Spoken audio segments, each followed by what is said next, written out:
দীপা অতীত তৃতীয় নারীর প্রবেশ সূর্যের জীবনে আজকের পর্ব। ভিডিওটি লাইক দিয়ে দেখতে থাকুন। অনুরাগে ছোঁয়া আজকের পর্বে দেখতে পাবেন রূপার সার্জারির সময় ডাক্তার স্মিথকে একটা চিঠি দিতে আসে ডক্টর ইরা। প্রথম দেখতেই দীপাকে বেশ আপন করে নেয় হাসি খুশি প্রাণ খোলা স্বভাবের এই মেয়ে। মায়ের স্বপ্ন পূরণ করার জন্য ডাক্তারি পেশা বেছে নেয় ইরা। একটা গ্রামে বেজায় খিটখিটে ডক্টরের অধীনে ইন্টার্নশিপ করতে যাতে সে, আর এই বেজায় খিটখিটে ডাক্তার হলো সূর্য।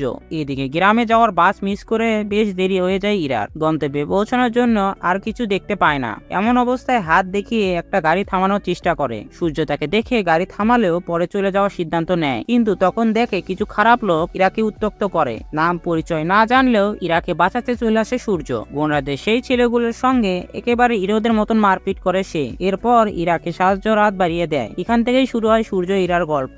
এদিকে ইরার এন্ট্রি দেখে বেশ চিন্তায় পড়ে যায় সূর্য দীপার অনুরাগীরা। তাহলে কি সত্যি কি আর মিল হবে না সূর্য দীপার? অর্জুন আর ইরার হাত ধরে কি নিজেদের জীবন সাজিয়ে নেবে তারা, নাকি অর্জুন আর ইরা মিলিয়ে দিবে তাদের পথ? দেখা দিয়েছে এমন নানান প্রশ্ন। অনেকে আবার সূর্যর একাধিক নায়িকা নিয়ে হাসাহাসি শুরু করছে। প্রথমে ডক্টর হিয়া, এরপর ডক্টর মিশকা, এখন ডক্টর ইরা। এই নিয়ে একজন লিখেছে সূর্যর পেছনে তো এখন ডাক্তারদের লাইন লেগে আছে, আর মাঝে দুটো পেশেন্ট আছে, উর্মি আর দীপা।